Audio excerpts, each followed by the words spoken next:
eu demorei muito tempo para perceber que eu estava me anulando no meu casamento.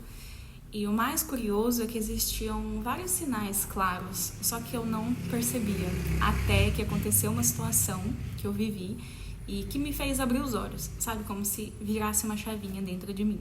Quando a gente se casa, é muito comum que a gente, que é mulher, passe a pensar em ser uma boa dona de casa, a ser uma boa esposa, a cuidar do outro, né, do marido, do filho. E sem perceber, a nossa vida começa a girar em prol de fazer pelo outro, de cuidar do outro, de cuidar das coisas, é só responsabilidade. E sem perceber, a gente se perde nisso tudo, a gente não se vê mais como mulher, a gente não sabe o que a gente gosta, a gente já não tem mais sonho, mais objetivo, a gente vira aquela Amélia, né, e cadê a gente, né, a gente começa a sentir falta de quem a gente era antes de casar, e foi exatamente isso que aconteceu comigo. E o dia que eu percebi que eu tava me anulando, eu vou explicar um pouco do contexto para vocês entenderem e olhar para a vida de vocês e ver se isso faz sentido, se isso está acontecendo com você e buscar aí que momento que você percebeu, se você já percebeu e se não, pode ser que você perceba agora. Então, alerta de gatilho aqui nesse vídeo. Mas, enfim, quando eu percebi que eu estava me anulando, o que estava acontecendo na minha vida? Eu e meu marido, a gente estava passando por uma crise financeira enorme, né? A gente chegou a perder casa, perdemos empresa, sabe? O caos, sabe essa situação financeira que você só pensa em economizar, em guardar e, enfim, quando você está vivendo uma crise financeira, né? A gente começa a mudar muitas coisas na nossa vida, a parar de gastar, sem contar o caos emocional que a gente vive, né, aquela angústia, e enfim, estava acontecendo isso. E mesmo com todo o caos que a gente estava passando, emocional, financeiro, o meu marido começou a fazer a faculdade que ele queria.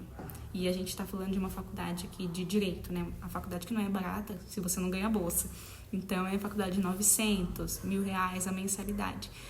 E aquilo ali me deu um choque, não porque eu não quero que meu marido cresça, gente, não é isso.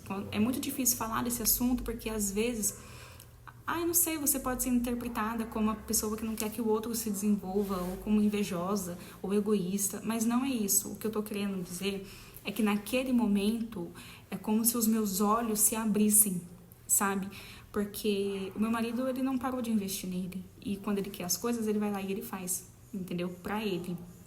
E eu comecei a olhar pra minha vida e ver que eu tinha parado no tempo, que eu tinha me esquecido completamente, que eu vivia à espera da oportunidade financeira, das coisas melhorarem, esperando ter tempo para me dedicar, esperando oportunidade, um momento certo. Eu vivia esperando o momento certo para mim, sabe? Na minha vida eu comecei a perceber que eu já, agora, né, tô com 23 anos, e o que eu fiz para mim? O que eu fiz da minha vida?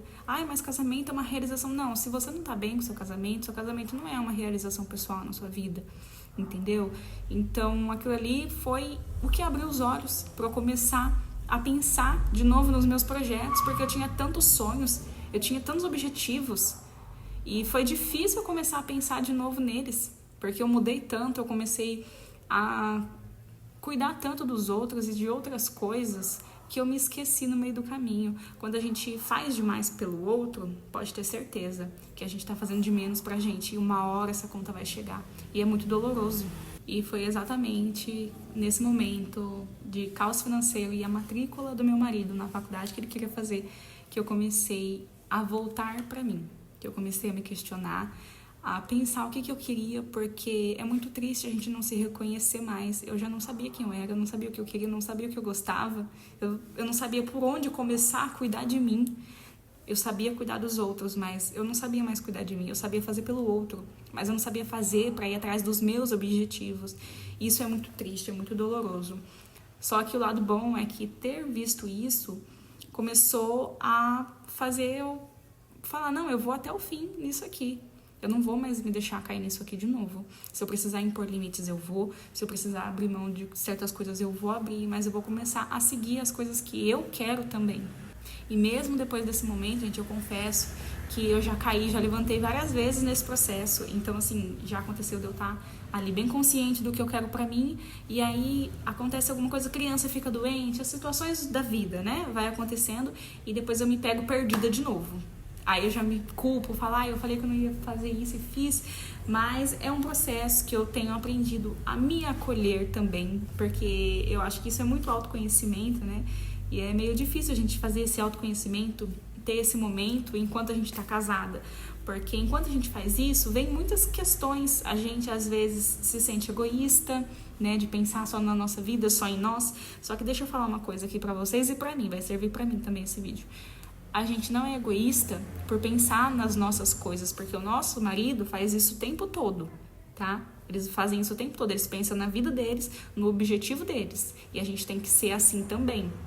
Você tem que ter as suas coisas também, tem que ter a sua vida, tem que ter coisas que você gosta de fazer sozinha, sem seu marido, sabe? Às vezes seu casamento até é bom, né? Só que se você não colocar limite, você que tá ensinando o outro como te tratar, você que tá ensinando como que funciona com você. Entendeu? E se você não se priorizar, se você não impor limites, não é o outro que vai fazer. Não é o outro que vai te priorizar. Se você não se cuida, se você, sabe, se você tá nem aí pra sua vida, o outro vai estar do mesmo jeito. Entendeu? Então, é isso. Eu espero que esse vídeo tenha te ajudado de alguma forma, tenha abrido seus olhos. Se você gosta desse tipo de conversa, já se inscreve no canal, porque aqui eu trago esse processo de se reencontrar dentro do casamento. Um beijo e até o próximo vídeo.